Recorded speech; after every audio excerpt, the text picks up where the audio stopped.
शोकप्रस्तावावरून चौफेर टीका झाल्यानंतर विधानसभा अध्यक्ष राहुल नार्वेकर यांच्याकडून दिलगिरी व्यक्त.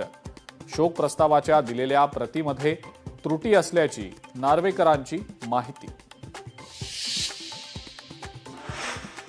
आदित्य ठाकरे आणि नितेश राणे विधान भवनात समोरासमोर.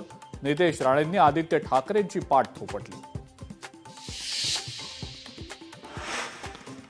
तर राज्यातल्या अनेक जिल्ह्यात बालविवाहाचं प्रमाण चिंताजनक. मंत्री आदिती तटकरेंची सभागृहात माहिती. आता लग्नपत्रिकेवर नवरदेव नवरीच्या नावापुढे जन्मतारीख लिहावी लागणार.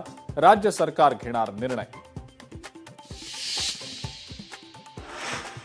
राज्यातल्या उद्योगांमध्ये विजेचा वापर प्रचंड वाढला. 2 वर्षात विजेची मागणी 20% वाढली. मुख्यमंत्र्यांची विधान परिषदेत माहिती. लोकशाही मराठी ऐका, पहा, जागरूक रहा.